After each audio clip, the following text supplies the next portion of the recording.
Welcome to another episode of Press Coverage. I'm Chase Brown, joined by Garrett Hodge.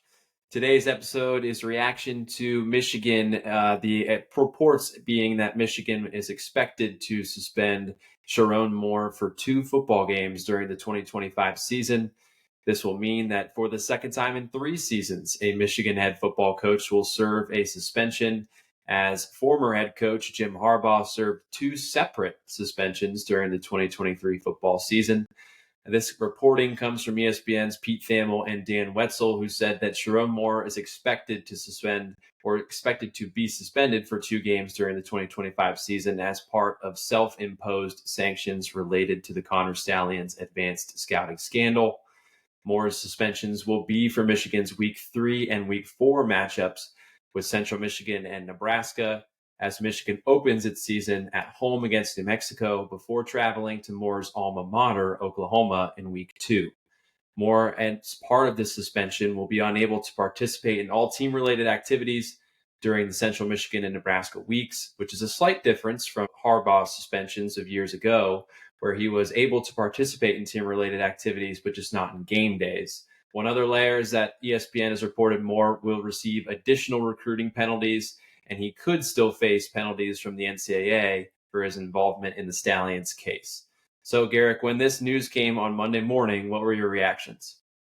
Well, my first reaction before anything else was good for our commenters in the forums, man. They deserve to have some fun. And I imagine that they're popping off and laughing it off or doing whatever and enjoying whatever perceived downfall of Michigan they may have. The best part about being, a sports fan is having fun and talking trash a little bit, since, that's part of what makes being a fan. And those guys have been going at it for months, ever since this. What are we at? Part 75 now, or something crazy like that in our forums. But yeah, they've really been going at it. I can't read Roman numerals. I'm not going to say that I'm the best at deciphering what those mean, but I just did a quick What's the Google most search. Roman numeral that you could get up to? Like if someone said, "I will give you $10,000 for every Roman numeral that you can go up to," what's the highest number you think you could get to without looking at Whatever the Super Bowl is each year. I feel like Okay. now I have it established in my mind, what number the Super Bowl is each year. But get a load of this. On our forums, we are on part CCL XXI. That is part 271 Wow. Okay. on our I was forums, way off on part 75. which is pretty incredible considering it's been 18 months since the initial news dropped that Stallions had spearheaded Michigan's sign-stealing scheme. In 18 months, 271 forum posts, and it's going to keep growing certainly after today's news. But yeah, I was stoked for them, for nothing else. I thought they're going to have a really good day. And it's always fun, when 11 Warriors fans can have engagement in those types of situations. But from Michigan's standpoint, I think it's the university doing its due diligence and trying to do its best to get out in front of whatever punishment awaits them on June 6th or June 7th after those hearings with the NCAA. That also was reported by Sports Illustrated, that we finally have this window of a resolution coming sooner rather than later. I don't know if it'll be enough. I am skeptical that it'll be enough. Regardless of what happens, I'm sure there will be other penalties in addition to Sherrone Moore's 2-game suspension. It could be a longer suspension. They could accept that 2-game suspension. There will also probably be some recruiting penalties invoked. I imagine a fine will come from either the NCAA office or what have you. And beyond that, if there's anything, more fire and brimstone coming, we'll just have to watch. But for nothing else, today's story is Michigan admitting, all right, we need to do our best to, at the very least, limit whatever penalty is coming out and try to get in front of it. They've already been doing that. They've kept some of their coaches off the recruiting trail the past couple weeks. That may go until later this month, from what other outlets are reporting there. We'll see how much they try to work that into recruiting penalties. But yeah, I think if nothing else, my biggest takeaway, and this is just coming from, a guy that's reacting to it. We don't have any inside information. No one is feeding us stuff that, oh, the hammer's coming, or, oh, the hammer isn't coming. But I think the thing that's most worthy of getting excited about today is that at least we're going to get some clarity about the situation pretty soon. And by pretty soon, I mean more than likely before the football season starts. And I think that's in the best interest of all parties, whether it's Michigan, Ohio State, the Big Ten, all fan bases that have any sort of vested interest in this whatsoever. I think they've been awaiting some clarity, and if nothing else, we're finally going to get some pretty soon. Right. There will be blood. It just depends on how much and who that blood comes from. And I do think that there is a little bit of an interesting twist, Garrick. What came to mind and what stood out to me in this initial announcement was that Michigan was able to pick and choose which games they wanted to suspend Moore for. They're not suspending him for the season opener against New Mexico. They're not suspending him for his trip back to his alma mater in Oklahoma, but they are suspending him for Central Michigan and Nebraska. So he won't be on the sidelines for those games. He won't be able to contribute at all to the team-related activities. Come on. Are you sure he won't be on the sideline for that game? Because this whole scandal kind of got brought to light because allegedly a certain former Michigan staffer was on a sideline at an institution named Central Michigan. So are we 100% positive that there will not be a promising assistant coach on the Central Michigan sideline in sunglasses and a Central Michigan hat, perhaps named Lerone Dorr? It's possible. It's possible. Maybe we'll get some Fox still shots of him It's all staying on the sideline. The opportunity was too good not to make that joke. But yeah, anyway. It is interesting that Michigan was able, or I guess in part, in them choosing to get out ahead of this thing, they were able to choose that we want Sherrone Moore to be on the sideline for the season opener. We want him to be on the sideline for a pretty important game against Oklahoma. I know this isn't something that Ohio State fans want to hear, but Sherrone Moore has proven to be a pretty good big game coach. Beating Ohio State twice, beat Alabama last year in their bowl game. So to have him on the sidelines available for the Oklahoma game should be pretty impactful. But a game against Central Michigan, you would expect Michigan to be able to handle them. Nebraska, don't really know what they'll look like next year aside from Dylan Raiola coming back to lead the offense. But all things considered, it is interesting to me that seem to be setting themselves up well with this suspension.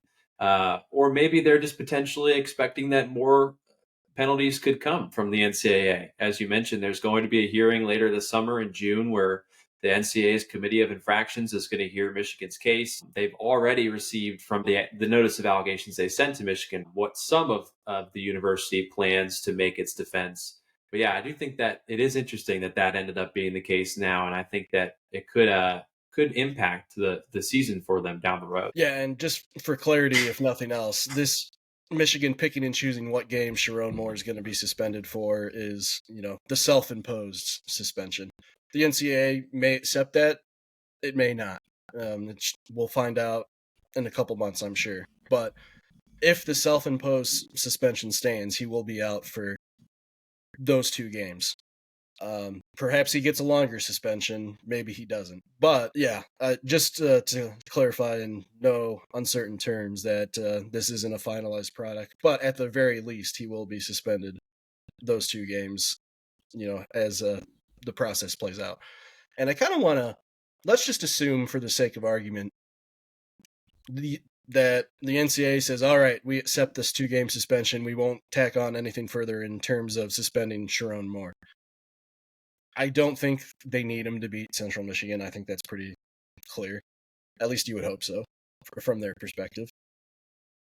Going on the road against Nebraska, though, that might be pretty interesting. And especially because, unlike Jim Harbaugh, who was able to be at practice, around the team facility, install game plans, Sherrone Moore is not going to be able to do that. So not having there for a 2-week stretch, especially in the week before leading up to Nebraska. Hey, maybe I would assume Michigan would probably be a slight favorite coming into that game, even though they're going on the road against a Nebraska team that a lot of people are calling a sleeper right now. But going up against a guy like Dylan Raiola year 2 and not being able to install what you want, which I'm sure they'll try to find some workaround around that. Maybe Sherrone will, you know, put tendencies in he'd like to see for Nebraska after week 1, or, you know, in the sometime over the summer. Who knows? I'm sure they'll do their best to mitigate his absence however he can. But Chase, how much do you think not only not being on the sidelines on Saturday, but not being around the team at all for practice, game installation, what have you, is going to really impact that? At least for those 2 weeks. Maybe it'll be more, but how much of an impact do you think that's going to make? I think it can make some. I do think that, or at least my favorite to be Michigan's interim coach in those instances would probably be Wink Martindale, considering he is the second highest paid coach on Michigan's staff. And, Martindale does have experience at multiple levels of coaching. But I just think that it depends on what kind of coach Sherrone Moore has made himself out to be. It appears from the outside looking in that he's a motivator, that he's somebody that the players like to play for, and somebody that the players like not only as a coach, but as a person. So there is an element of his absence that does maybe impact their energy and their motivation going into the games. I would imagine that's probably going to be more prevalent and more present in the Central Michigan game. They should be favored. They should win that game, but did they come out a little bit flat?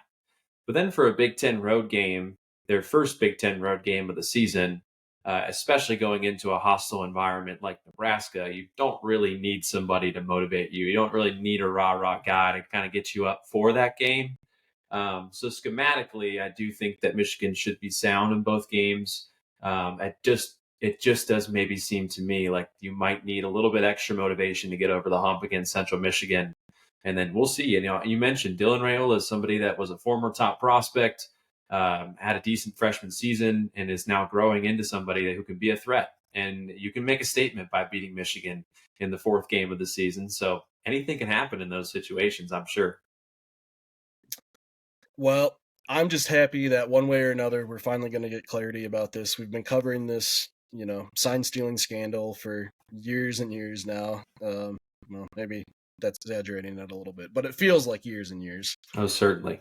Yeah. I mean, Roman numeral knowledge or not, or 250 plus is not exactly what I was expecting in our forum, and Right. I'm sure to a certain degree, True 11 Warriors aficionados might be sad that that forum post might be coming to an end at some point. But well, yeah, maybe that would be a good poll for our site, Chase. How many threads will it get up to before the resolution's announced? But And then does it just evolve to post Michigan announcements, post yeah, I don't know Michigan if they'll create a separate sanctions? different forum or they'll keep the same one, but either way, it's been a great time for everyone involved, and I'm glad they've had fun with it. But yeah, we'll be on top of whatever other developments come out of the Michigan sign stealing scandal, whether that be more self-imposed punishments, reaction from the NCAA hearing in June, and eventually the NCAA's final word on what punishments will come Michigan's way. I think the whole hearing in general it could go one of two ways, right? Like, option A is the NCAA knows that it's perceived as weak. I mean, I think everyone knows in the world that the NCAA has nowhere near as much power as it did, let's say, 10 years ago, right? And they could use that and try to make a statement. And what that statement would be, who knows? But come out with some fire and brimstone type punishment. They've gone away from postseason bans typically. Maybe they bring that back for this one case. Maybe they don't. I don't know if they'll push for that or not. I just know that in past trends that the NCAA has tried to gradually stay away from that. And, as much as we say it, like, Michigan's a blue blood program and the NCAA might go, well, which leads us to option B. Maybe the NCAA will decide that it's within their best interest to work with Michigan and accept, the resolution that they propose with maybe a few additional add-ons like more recruiting penalties, maybe a game or two more of a suspension, and try to get this wrapped up and move on with. I don't know which way it's going to go. I know that it's going to be fun. It's a fun day on the forums and the website, whichever direction they go in, whether it's option A, fire and brimstone, or option B. They just try to get this over with and put it to bed and both parties move on. But It's going to be fascinating, Chase, and I look forward to talking more about it with you and covering it on 11warriors.com. What say you? I think the only thing I would add to that before we get out of here is just that there is a changing landscape in college football. People want to see a championship taken away and wins vacated and things of that nature. But honestly, the place that it might hurt Michigan the most is financially. We're coming up on a time where revenue sharing is going to exist in athletic departments across the country. How much of a financial impact could be made there that it impacts the program? You talk about recruiting for future teams. You're not affecting each individual recruit, but you are affecting Michigan's overall ability to cast their nets wide and to have a wide ranging reach on prospects from across the country.